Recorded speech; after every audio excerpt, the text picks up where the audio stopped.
ለምን እስልምናን ተቀበልክ ተብሎ ከጋዜጠኛው ለቀረበለት ጥያቄ የቀድሞ የማንቸስተር ዩናይትድ እና የፈረንሳይ ብሔራዊ ቡድን ኮከብ ፖል ፖግባ እንዲህ ነበር የመለሰው። የሰው ስልክን መመልከት ሐራም ወይም ክልክል ነው ተባለ። የራስ ያልሆነ የሞባይል ስልክን ያለ ባለቤቱ ፈቃድ መመልከት በእስልምና የተከለከለ መሆኑ ተገለጸ። አሰላሙ አለይኩም ወራህመቱላሂ ወበረካቱ። ዲቻናላችን ቤተሰቦች እንዴት ናችሁልን? ዛሬ በአዲስ ቪዲዮ መጥቻለሁ። ለዛሬ ጀላችሁ የመጣው ቪዲዮ ዝነኛው የእግር ኳስ ተጫዋች የቀድሞ የማንቸስተር ዩናይትድ ተጫዋች ፖል ፖግባ እስልምናን የተቀበለበትን ምክንያት ተናግሯል። እስከመጨረሻው ድረስ የምትከታተሉ ከሆነ የምታዩንም የሚሆነው እንዲሁም ከሰውን እያነጋገረ ያለ አንድ ፈተዋ አለ። የሌላን ሰው ስልክ መመልከት ሐራም ነው የሚል ፈተዋ አለ። እሱንም እስከመጨረሻው ድረስ የምትከታተሉ ከሆነ የማጋራችሁን የሚሆነው ሌሎችም ምርጥና አስተማሪ ቪዲዮዎች አሉ። ታዲያ ቪዲዮ እንደተለመደው ሁላችሁም ላይክ በማድረግ እንድጀምሩ ጋብዛለሁ። ይህ ቪዲዮ እንዲዳረስ ደግሞ ሼር አድርጉ። ለዚህ ቻናል አዲስ ከሆናችሁ ሰብስክራይብ አድርጉ፣ የደወል ምልክቷን ይጫኑ። የፕሮግራማችን ስፖንሰር ኑር ናቹራል ኦይል ነው። በኑር ናቹራል ኦይል ተፈጥሯዊ ይዘታቸውን የጠበቁ መድኃኒቶችን ማግኘት ትችላላችሁ። አድራሻ ቤተል ፋሚሊ ታወር ፊት ለፊት አማራ ባንክ ያለበት ህንፃ ላይ አንደኛ ፎቅ ላይ ያገኟቸዋል። ወይንም ደግሞ እዚህ ጋር በተመለከቱ ስልክ ቁጥር እነሱ ጋር በመደወል ኮንታክት ማድረግ ትችላላችሁ። ማስታወቂያውን ተከታትለን በቀጥታ ወደ ቪዲዮ። ለቆየ ጨጓራ፣ ለቆየ ታይፎይድ፣ ለቆየ ነርቭ ታማሚዎች እንዲሁም ለሆድ ውስጥ ትላትል የሮማን ዱቄት ከሳውዲ ይዘንላችሁ መተናል። ኑር ናቹራል ኦይል ሴንዳዘርስ ላይ በ096627 3242 ያገኙኛል። ቤተል ፋሚሊ ታወር ፊት ለፊት ኑር ናቹራል ኦይል ሴንዳዘርስ።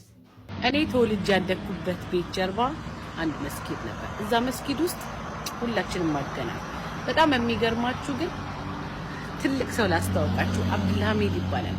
አብዱልሐሚድ ማለት እስከ ዛሬ ድረስ እስከ ህይወት ፍጻሜ የሚከተለኝ ነገር በህይወቴ ጭንቅላቴ ላይ ያስቀመጠብኝ ሰው ነው። ቁርአንን በተፍሲር የጀመረበት አመት ነበር። በስፒከር ሲናገር ወደኛ ቤት ይመጣል። አርብ ነበር፣ ውጭ ላይ ነኝ እየተጫወትኩ። በጣም ድምፁ ያምራል። ቁርአንን በትርጉም ሲናገር you really like በጣም በቃ የሆነ እንድትሰሙት ይጋብዛችኋል። አብዱልሐሚድዬ ባለህበት ሰላም ይብዛ። ምን አለ መሰላችሁ፣ አንድ ቀን ፍራይዴይ ሁለት ሰዎችን ፍሩ። አላህን የማይፈራ ሰው ያደረጋችሁትን ነገር ቆጥሮ ይጎዳችኋል፣ ጠብቆ ያጠቃችኋል። በስለት ሊወጋችሁ ይችላል፣ ህይወታችሁን ሊወስድ ይችላል። ምንም ነገር እናንተን ዲስትሮይ ለማድረግ ይጠቀማል። in the meantime በተመሳሳይ አላህን የሚፈራ ሰው ፍሩ። ያደረጋችሁትን ነገር በሙሉ ለአላህ ይሰጥባችኋል አለ አብዱልሐሚድዬ። እስከዛሬ ድረስ ያ ነገር ይከተለኛል። thank you brother። ማሻአላህ ለኡስታዞቻችን አንዴ ክብር እንስጥ እስቲ። ማለት ለማንኛውም ለሙስሊሙ ብቻ ሳይሆን ሙስሊም ላልሆነውም ሰው እንዲህ አእምሮ ላይ ሊቀር የሚችል ዳዕዋ ስለምታደርጉ ወላሂ እናንተን ከልብ እናመሰግናለን። ብዙ ጊዜ ከኡስታዞቻችን ደስ የሚለኝ ነገር የሌላን ሰው ሃይማኖት አይነኩም፣ የራሳቸውን ሃይማኖት ነው የሚያስተምሩትና የራሳቸውን ሃይማኖት የሚያስተምሩበት መንገድ ደግሞ አይደለም ሙስሊሙን ሌላውን ሰው እንኳን የመሳብ አቅም አለውና በዚህ አጋጣሚ ኡስታዝ አብዱልሐሚድ ሹክራን ማለት ፈልጋለሁ። ሁሉ ጊዜ ከችግር በኋላ ምቾት እንዳለ ማረጋገጥ መቻል አለብን። ሁሌ ታሞ አይቀርም፣ አንድ ቀን ቆሞ ሊሄድ ይችላል።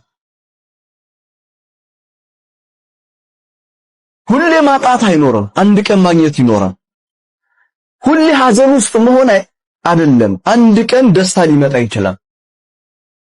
ልጅ አጥተው ባለትዳሮች አላህን ይለምኑ ይሆናል። ነገር ግን ከአላህ ተስፋ መቁረጥ የለባቸው፣ አንድ ቀን አላህ ልጅ ሊሰጣቸው ይችላል። ትዳርን የሚፈልጉ ብዙ ወንድሞችና እህቶች ይኖራሉ። ተወከል አላህ፣ በአላህ ላይ ተመኩ። በአላህ ላይ የተመካ አላህን የእውነት ያናገረ ለእኔ የሰጠኝ ነገር አላህ መልካም ነው፣ አሁን ያለውበት ነገር መልካም ነው፣ ለእኔ መልካም ነገር አዘጋጅቶልኛል፣ ለእኔ እንደ አንድ ፈተና ነው ይሄን የሰጠኝ፣ ትዳርን እፈልገዋለሁ ግን እስከዛሬ አልተሳካልኝም። فإن مع العسر يسرا إن مع العسر يسرا።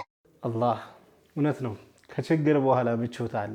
ምናልባት አሁን ያለንበት ሁኔታ እኛ የምንፈልገው ነገር እየተሳካልን ካልሆነ ነገ የተሻለ ቀን እንደሆነ ማሰብ አለብን። አላህ Subhanahu Wa Ta'ala ያንን ነገር እንደሚያሳካልን እና በትዕግስት መጠበቅ እንዳለብን ማመን አለብን ብዬ አስባለሁ። ሁልጊዜም ከችግር በኋላ ምቾት አለ። ሁልጊዜ ማጣት የለም። አንድ ጊዜ ማግኘት፣ አንድ ጊዜ ማጣት። ዛሬ ማጣት ላይ ካለን ነገ እንደምናገኝ እርግጠኛ መሆን አለብን። ዛሬ ሀዘን ላይ ካለን ነገ ደስተኛ እንደምንሆን እርግጠኛ መሆን አለብንና በትክክል አላህ Subhanahu Wa Ta'ala ላይ ተወክለን አሁን ያለንበትን ሁኔታ ወደን ነገ የተሻለ እንደሚሆን መጠበቅ አለብን ብዬ አስባለሁ።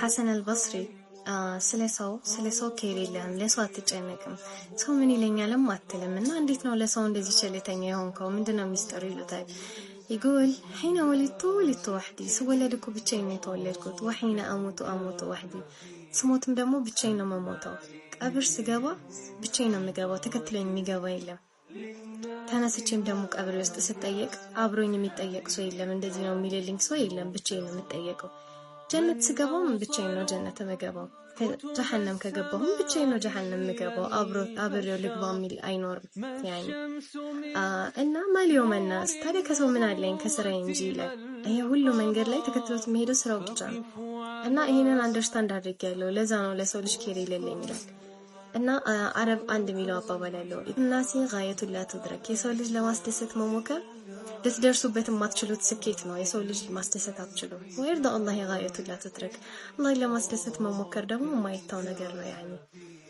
አልহামዱሊላህ ለነመት الاسلام ግሩም እይታ ነው እውነት ነው እኛ ስንመጣም ወደዚህ ምድርም ስንመጣ ብቻችን ነን ከዚህ ምድርም ስንሰናበት ብቻችን ነው ምን ሆነው የቂያም ቀንም ብቻችን ነው የምንጠየቀው ቀብር ውስጥም ብቻችን ነው የምንጠየቀው ስለዚህ ለምን ስለሰው እንጨነቃለን ለምን ስለሰው እንጨነቃለን ሲባል ለሰው ሀያ አይኑረን ለሰው ጥሩ አመለካከት አይኑረን ማለት አይደለም ነገር ግን የምንሰራውን ስራ ገሌ ወድልኝ ይሆን ገሌ ጠላብኝ ይሆን ይያለን ያን ያህል መጨነቅ ትክክል አይደለም ስለ ራሳችን ማሰብ ስለ አኺራችን ማሰብ ይሄ ነገር የምሰራው ነገር ለዱንያ ለአኺራ ይጠቅመኛል ብለን ማሰብ ሌላውን ሰው የማይጎዳ ከሆነ ማለት ነው ስለዚህ በሰራነው መልካም ከሆነ የምንጠቀመው ጥሩም ካልሆነ የምንጎዳው እኛ ስለሆነ ከመጠን በላይ ለሰው መጨነቅ ትክክል አይደለም ያስባለሁ የሰው ስልክን መመልከት حرام ወይም ክልክል ነው ተባለ የራስ ያልሆነ የሞባይል ስልክን ያለ ባለቤቱ ፈቃድ መመልከት በእስልምና የተከለከለ መሆኑ ተገለጸ የሁለቱ ቅዱስ መስጂዶች ከፍተኛ ምሁር የሆኑት ሼህ ዶክተር ሳድ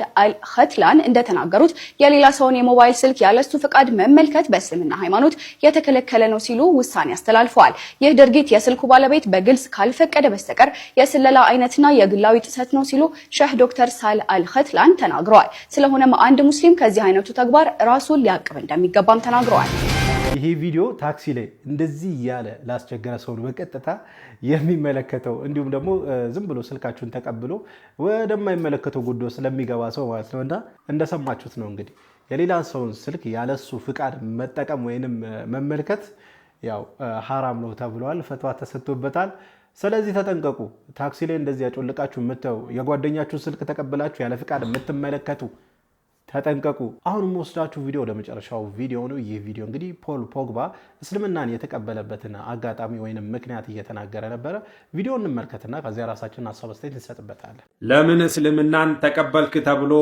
ከጋዜጠኛው ለቀረበለት ጥያቄ የቀድሞ የማንቸስተር ዩናይትድ እና የፈረንሳይ ብሔራዊ ቡድን ኮከብ ፖል ፖግባ እንዲህ ነበር የመለሰው እስልምና በአጠቃላይ ማንነቴን የሰጠኝ ይላል እኔ በህይወቴ ውስጥ ብዙ ጥያቄዎች ነበሩኝ እናም እነዛን ጥያቄዎች እስልምና መለሰልኝ እንደምታውቀው የእስልምና መመሪያ ቁርአን ነው ቁርአን እኔን በጣም ደግፎኛል በአጠቃላይ ልልህ የምችለው ማለት ነው አሁን ላይ ኢንጆይ ያረኩት ነው እስልምና ጋይድ አድርጎኛል ሲል ነበር የመለሰው ቀጥሎም ይናገራል ፖግባ እስልምናን እንዲቀበልና እንዲያጠና ያደረገው ደግሞ ታዋቂው አሜሪካዊ የጥቁሮች ታጋይና እንደዚሁም ደግሞ በቦክስ ውድድር የማይቻለው መሐመድ አሊ ነው ይላል መሐመድ አሊ የሚያሳያቸው ተግባራቶች ማለት ነው ከእስልምና በኋላ ያሉት እኔን በጣም ገዝተውኛል እናም እስልምናን እንዳያደረገኝ እሱ ነው መሐመድ አሊ ትልቅ ዳዋ ሰርቷል ነብያችን መሐመድ ሰለላሁ ዐለይሂ ወሰለም እንደሚናገሩት ከሆነም ይላል ምንም ቢሆን ሰደቃ ነው ጥሩ ነገር ሁሉ ሰደቃ ነው ይላሉ ፈገግታም ቢሆን ሰደቃ ነው ይላሉ እናም መሐመድ አሊ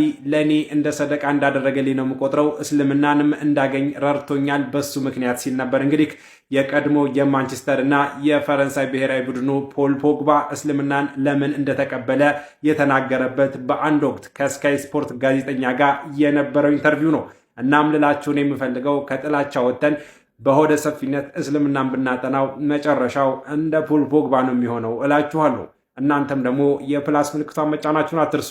እንግዲህ እንደተመለከታችሁት ነው ፖል ፖግባ እንደተናገረው እስልምና ጥያቄዎችን በሙሉ መለሰልኝ፣ ስለዛም ሰለምኩኝ። ከዛ በተጨማሪ ደግሞ መሐመድ አሊ የመስለሜ አንዱ ምክንያት ሆኖኛል፣ እንደውም ሰደቃ አድርጉልኛል ብዬ አስባለሁ እያለ ነበርና ማሻአላ። በዚህ አጋጣሚ ዝነኛው ቦክሰኛ መሐመድ አሊ ለብዙዎች የመስለም ምክንያት ሆኗል፣ ለብዙዎች የሂዳያ ሰበብ ሆኗል። በእርግጥ እሱም ሰለምቴ ነው፣ ከጊዜ በኋላ ነው እስልምናን የተቀበለው። ከዛ በኋላ ግን በርካታ ሰዎች እንዲሰልሙ ምክንያት ሆኗል መሐመድ አሊ። አላህ Subhanahu Wa Ta'ala ምክንያት ሆኗል መሐመድ አሊና እንግዲህ ፖል ፖግባ የሰለሙበት ምክንያት እንደዚህ ግልጽ አድርጎ ተናግሯልና ሁሉም ሰው እስልምናን ይመርመን እንላለን። እስልምናን በመረመረ ቁጥር እስልምናን ባነበበ ባወቀ ቁጥር ወደ እስልምና የመሄድ አድቫንቴጁ ከፍተኛ ነው የሚሆነው። ለሁሉም ሰው ለምንወዳቸው ሰዎች በሙሉ አላህ Subhanahu Wa Ta'ala ሂዳያ ይስጣቸው ነው ማለት ፈልገው። ለምንወዳቸው ብቻ ሳይሆን ዓለም ላይ ላለ ሰው በሙሉ አላህ ሂዳያ ይስጣቸው፣ አላህ Subhanahu Wa Ta'ala እስልምናን ይወፍቃቸው ነው ማለት ፈልገው። ለማንኛውም ለዛሬ ይዤላችሁ የመጣው ቪዲዮ ይህን ይመስል ነበር። ቪዲዮን ከወዳችሁ እንደተለመደው ሁላችሁም ላይክ አድርጉ። ይህ ቪዲዮ እንዲደርስ ደግሞ ሼር አድርጉ። ለዚህ ቻናል አዲስ ከሆናችሁ ሰብስክራይብ አድርጉ፣ የደወል ምልክቷን ይጫኑ። ኢንሻአላህ በቀጣይ በአዲስ በቆንጆ ቪዲዮ እስከምንገናኝ ወሰላሙ አለይኩም ወራህመቱላህ ወበረካቱ።